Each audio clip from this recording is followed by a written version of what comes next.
Hello everyone and welcome back to the Maile School Behind the Scenes podcast. I'm Caitlin, I work here at the Maile School, and today I'm here with Miss Roxy.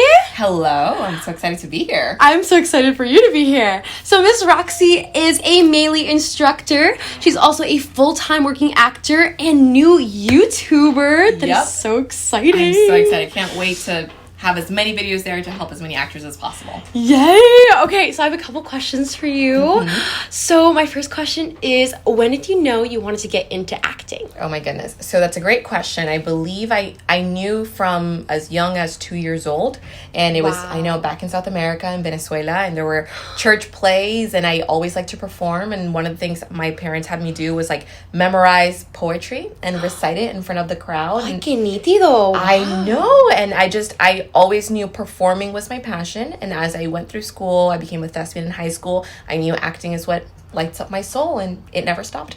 Wow, so you found an early passion. That's pretty rare. Usually people find it a little later, but dang, so you knew you got into it? I knew it. I found documents from school in second grade, first grade saying, what do you want to be when you grow up? And I always wrote actor. That is so cute. Also, you have evidence. She has evidence. I have receipts, everybody. I'm not kidding. Okay, so why did you enroll in the Maile School? That's such a funny story. Basically, I stalked the Maile School for at least 5 years. Yes, and I told Debbie this 5 years before I actually enrolled. I was not in a financial situation at the time. We were struggling for sure, where I could afford to have any extracurricular activities.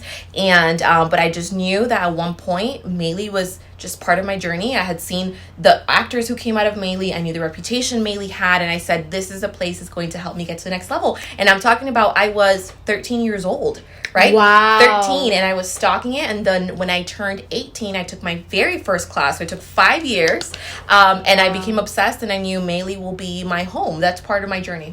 That is so touching. Yes, there are so many people that come through the school, grow with it, evolve with it, and end up being so successful in their careers. We have so many successful grads on our websites. We have Michael Campion, Jack Griffo, Stephanie Scott, and they're just going off to do amazing things. To know that you were here for so long, it just sits with you. Yes. I really love that. That's very touching. So tell me a little bit about your industry jobs. Tell me the tea. I want to know what's going on. So I get to brag a little bit about myself. Yes, I want to know. All right, the tea, the brag. All right, so some of the latest projects I've done, a film called Jerry and Marge Go Large just came out on Paramount Plus. That's with Bryan Cranston and Annette Bening, and I had the awesome honor and privilege to be in that film. I also, for two things that are coming out soon that have not released yet. I know, here's the tea. I am in an episode of my absolute favorite show, Dynasty, from the CW. Yes, I have. Crazy. Oh my goodness, I had auditioned for so long, and I really wanted to be a part of that world. It's my favorite show of all the shows, and unfortunately they got canceled, so this is the last season. But the amazing honor is I got to squeeze in at the very last season, last couple episodes, and be there. I'm also in an upcoming Disney Plus show called Class of '09 that will be releasing later on in the fall. I have a recurring character there, so I can't give too much away with that one, but I can tell you it's Class of '09 and coming out with Disney Plus. I've done a lot of commercials. I really think commercials is the vast majority of my career. There's the general commercial with Shaquille O'Neal for Imprint, Legoland, Publix, Advent Health. I mean, all the commercials. I've been very blessed to tap into the commercial world and know how it works and participate, and I love it. So that's a little bit of a little brag of the things I've done. Wow, so she's everywhere. Everywhere. Wow, she's a multifunctional actor, shining star, up and coming. That is crazy incredible. You're doing so much, so talented, by the way, you guys. She is one of my favorite people here at Maile. So, out of all these amazing jobs that you have done, which has been the most fun for you? Oh, hands down Dynasty, just because the moment I stepped on set, it was, like I said, this was my favorite show. So being able to be on set of your favorite show is a dream come true. I lived, every second. I remember every second. And when I finally got released, that my episode was done, I just cried. I couldn't stop crying because it was so much fun. And I said, I got to be a part of this world. Chills. Oh my God. I got chills. So Dynasty was my favorite project of all because I got to see myself as somebody in that world, and it was a show that I had been watching for years before. So 100% Dynasty. Yeah, to be a fan of a show and to be on it and like interacting with your favorite actors and just seeing the sets and be like, oh, that happened there. Oh, that happened there. That's crazy. I love that so much. Okay, well, we know what's the most fun. What about the most challenging, most difficult? The most challenging, this is going to sound so silly, was a commercial I did that's still running right now called For Imprint. It's for that brand. Okay. It was very fun, but it was so challenging because commercials have a limited amount of time. The spots can be 15 seconds, 30 seconds. And for this commercial to work, I needed to say all of my lines in something like less than 4.8 seconds. Wow. So they had a timer on set, and I needed to say all these 27 words in less than 4.8 seconds. It couldn't be 4.9. It had to be 4.8. And of course, under the nerves, the lights and everything, and you're doing it, you're in the moment. Even if you prepare, when you don't know there's a time crunch or a time limit, that changes things on set. Right. So I do remember having a lot of takes, and it became a game of, can you do it in less than 4.8? Can you do it in 4.7? So that was challenging, but it was a great experience because it really speaks to the fact that actors need to be 100% prepared, so that you can overcome when those, situations come up and not just try to learn your lines on set, because then you're really going to be in trouble. But that was the most challenging because there was a time crunch for how quickly I needed to say my lines and for the lines to be understood. Right, exactly, because you want to be able to be heard. Exactly. Wow, 4.8 seconds. And that is a national commercial that is airing right now. It's all over the country. It plays around 12,000 times a month. Last I saw in the stats. So I get a lot of friends on Instagram taking pictures when they're on a restaurant or on a plane, and they're watching TV and they take a photo and they send it to me and say, Roxy, you were just on the plane. You were just at Miller's Ale House, So it's great, but they will never know how difficult. I mean, I guess our hearers will know, our listeners, how difficult it was to get that done. Yeah. Wow. That's literally mind-blowing to me. Like, 27 words, and I could never. It was a lot. Like, I talk fast, but not that fast. It was stressful. I was under pressure. Oh, I bet. Okay, so now that you teach here at the Maile School, what advice do you give to your students, previous and up and coming? Ooh, great question. I think the biggest advice I give is you need to be training always, and training in all the things that you are not good at, all the things that you are good at. Training never stops. This is not a career where you ever just say, I'm good, I don't need to train anymore. Even if you want to be a singer, you still take voice lessons. Even if you're going to be an athlete, you still need to train. The training does not stop. You never get to check that off of like, I'm an actor, done, check, I don't ever need to train again. You always have to train. And you have to do a lot of work on your downtime. It's not enough to just come to class and expect, 3 hours a week to be everything you need. You need to be passionate about this career. You need to be doing research outside of classes. You need to be reading books on techniques. You need to be inspiring yourself. You need to be doing self-tapes and getting feedback on them. You need to be doing something every day that is pushing you a little bit closer to your career. Right. So if you don't have something every day that you can write down on a list or write down on a calendar, I did this today. I practiced auditioning in front of camera. I read a script. I took a class. I YouTubed something, like whatever it is, you need to be doing something every single day that's pushing you closer to your goal, because acting is so much about consistency and passion. So I definitely encourage our students that yes, here at class, you get to be with other actors, and it's so powerful to be in the room with other people that are pursuing your career. You need to have that in your life, because if not, you can be you can feel alone, right? Because you don't have other people that understand you. Right. But the work doesn't stop there. It continues, and you need to be pursuing it outside of class and in the classroom, so that when you do show up to the classrooms, you excel and you get better and you come ready. Yeah, so it gets that natural progression because you're putting effort into it. Exactly. I love that. It's like the acting muscle. It's like, yes, gotta get them gains, guys. Yes, exactly right. I love that so much. Okay, so overall, you should share a little of your past, a little bit of your current, a little advice.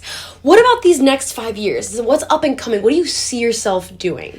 Ooh, that's such a scary question, because you never want to say something that won't come true. Right. But I'll tell you, instead of looking at 5 years, I'm always focusing on what I do every single day. And what I do hope the result of what I do every day leads in those 5 years is that I continue to progress in my film and TV career. So I am able to be guest stars, continue being recurring, series regular on different shows. I would love to break into the New York market as well.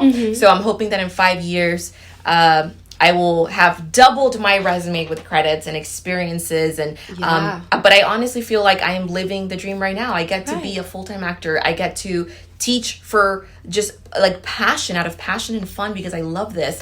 So I'm really hoping in 5 years I get to be as happy and as joyful and as fulfilled as I am right now, and just moving forward, because I'm living the dream today. That's so touching. Yay! Oh my gosh, I wish that every single person in this world could get to have that amount of passion about their career and that amount of success and fulfillment as well, because not a lot of actors get to reach this level of success, right? Because, you know, auditioning takes a lot of work and just training takes time. So I really I admire you, honestly, because you work so hard and you're just so beautiful and talented. I know. I'm blushing. I just, you know, I gotta be honest, guys. I can't hide this stuff. So one more thing. So you mentioned your new YouTube. What are you putting on there? What are you putting out on social media right now? Thank you so much for asking. So right now, what I have definitely boiled down to that my identity and my passion is, alongside being an actor, is I love being an actor's best friend. I love being the safe person you can go to ask questions and not feel embarrassed, to ask for advice, to ask for direction. So the YouTube channel is the Roxy Rivera, your acting bestie. So basically everything that I've learned through this journey, everything that I've learned in experiences and direction, advice, funny stories, anything that could benefit an actor and fill their media that they're receiving with acting related content, I would love to be part of that group. I want to be someone that, you know, maybe if I don't know them in person, because I'm limited to only the actors I see here at Maile, that they can feel a connection with me and they know that, hey, I need help. Who can I trust to give me advice? And they can go to that YouTube channel or my Instagram or my Facebook and they can DM me. I answer. I usually have about 5 to 10 DMs every single day of questions. And I always get to them. I always get to them just answering. Ask me whatever it is. Have me take a look at your self-tape and I'll give you feedback. So definitely the entire content is focused around how can I help actors that can feel alone in this journey, because you need somebody in your corner, not only cheering you on emotionally, but supporting you and giving you advice. Someone who already went through it first and can tell you, ooh, I've been there, I made that mistake, let me give you a little bit of direction along the way. That isn't necessarily a coach or a teacher or an instructor. It's your best friend that you can rely on to say, hey girl, I'm struggling with this, what do you think? You know, so that's definitely the brand and the goal and the passion behind it, and I'm hoping that I get to help as many actors and more actors than what I've helped so far. So that's a goal. That's awesome. I like it informal, it's bestie, it's comfortable. Yes. And that's what people really need in this industry. And that's how we have here at Maile. We have very close-knit, tight classes to make sure that you like learn your peers, you get used to them, you get comfortable, you feel okay with asking questions and not feeling... Yes, exactly. And I love that about the Maile School. So many long-term friendships that have been made here. I love that. I see it on Instagram all the time. I'm like, oh my gosh, they're besties now. It's so crazy. Yes, and I keep in touch with all of our students. I give them my Instagram, like, please reach out. I'm like, once I've met you here at Maile, it's like you have a community and a family. Like, we are here for you. You are never going to be alone. You have a home. And I call Maile my home, and I tell Debbie all the time, I'm a Maile girl. Like, no matter where I am in the world, I'm a Maile girl. So I love the fact that our students can reach out, and someone, you know, a student that maybe I've had for a year and maybe they've moved, maybe they moved to Atlanta pursuing their career, they still reach out and they're like, hey Roxy, I learned this from you, or what do you think? And I've been very blessed to be a student of the Maile School too, and I've had instructors here, Lance, Jim, who have, you know, been my instructors. So being able to see myself in a position where now I can give back is like the most fulfilling thing in the world, because it's like passing on the Maile legacy of a family and community being there for you. Yes, I see it the exact same way. Well, just thank you so much for being here today. This was so exciting. Thank you so much. And I am a Maile girl for life, and I really hope for everyone listening to this, absolutely, we are here for you here at the Maile School. Yes. DM me. I am not kidding. You just catch me out anywhere, and you're like, hey, bestie Roxy, I'm gonna bust out and give you a hug, even if I've never met you before. That's very much, you know, just the energy that we carry here. Yeah. I love it. I love it so much, you guys. This is Roxy Rivera. Yay! Check her out. All the social media links will be in the description or in the actual video part of this podcast episode. So thank you guys so much for tuning in. I will see you guys next time on Maile School Behind the Scenes podcast. Bye. Bye, guys.